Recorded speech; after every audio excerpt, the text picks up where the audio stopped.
जैसा कि नाम है, आप तक पहुंचाएंगे सही और सटीक खबर। जनता की सुननी है और सरकार को सुनानी है। ये है आई ऑफ ट्रुथ। सांसद कमल हसन, तमिलनाडु के मंत्री उदयनिधि स्टालिन और शरद पवार पार्टी के विधायक जितेन आव्हाड में अगर समानता ढूंढने को कहेंगे तो आपको लगेगा ये हम क्या कह रहे हैं। इन तीनों में क्या समानता हो सकती है, पर समानता है और वो है सनातन धर्म की निंदा करने, उसके बारे में अपमानजनक टिप्पणी करने में तीनों ने ही एक दूसरे को पीछे छोड़ दिया है। सनातन के विरोध में ताजा बयान अभिनेता से सांसद बने कमल हसन का आया है, जिन्होंने सनातन को तानाशाह बताते हुए उसकी जंजीरें तोड़ने का आह्वान किया।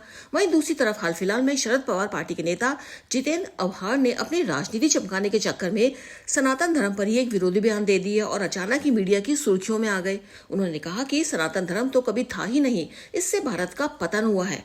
बस इसके बाद से ही महाराष्ट्र तो क्या देश की राजनीति गरमाई हुई है। वैसे इससे पहले भी तमिलनाडु के सीएम के बेटे उदयनिधि स्टालिन ने सनातन धर्म की तुलना डेंगू, मलेरिया, HIV के मच्छर से करके इसे जड़ से खत्म करने का भद्दा मजाक किया था। इसके बाद कई और नेताओं ने भी सनातन को बदनाम करने के कुछ बयान दिए। लगता यही है कि नेताओं में सनातन धर्म के बारे में अपशब्द बोलने, उल्टे सीधे बयान देने का एक फैशन सा बनता जा रहा है। या यूं कहिए कि राजनीति में चमकने या अलग थलग पड़े या गुमनामी में बैठे नेता इस तरह का बयान देकर सुर्खियों में रहना चाहते हैं क्या। सनातन के खिलाफ बोलने पर नेताओं के खिलाफ बयानबाजी तो होती है, पर साथ ही शर्मनाक यह भी है कि उनका साथ देने कई नेता पार्टी खड़ी भी हो जाती हैं। शुरुआत स्टालिन के बयान से करें तो जब स्टालिन ने सनातन के खिलाफ बोला तो उस समय एक तरफ धर्म गुरुओं से लेकर राजनेताओं ने उनके बयान पर कड़ी आपत्ति की थी। कई जगहों पर FIR भी दर्ज हुई, लेकिन हाँ, बात आई गई हो गई। उस समय स्टालिन के बचाव में कई नेता उतर भी आए।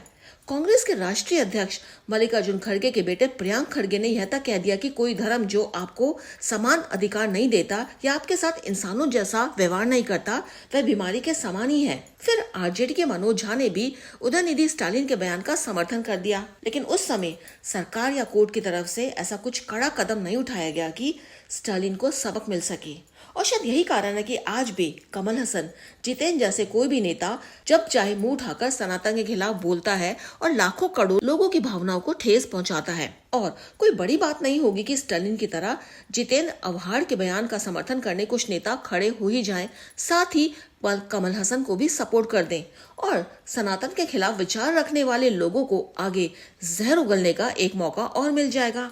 सोचना यही है कि कब देश की सरकार, कानून व्यवस्था ऐसे नेताओं पर लगाम लगाने में सफल होगी जो बोलने की आजादी के नाम पर खुलेआम लोकतंत्र का, धर्म का या किसी समुदाय का मजाक उड़ाते नजर आते हैं। अनुजैन रावत की आई ऑफ ट्रुथ। हमारे चैनल आई ऑफ ट्रुथ को सब्सक्राइब कीजिए YouTube पर, इसे फॉलो कीजिए Facebook पर, Instagram पर, Twitter पर और कू पर। हमारे चैनल के बारे में फीडबैक देने के लिए हमें मेल कीजिए ioftruth.6@gmail.com पर।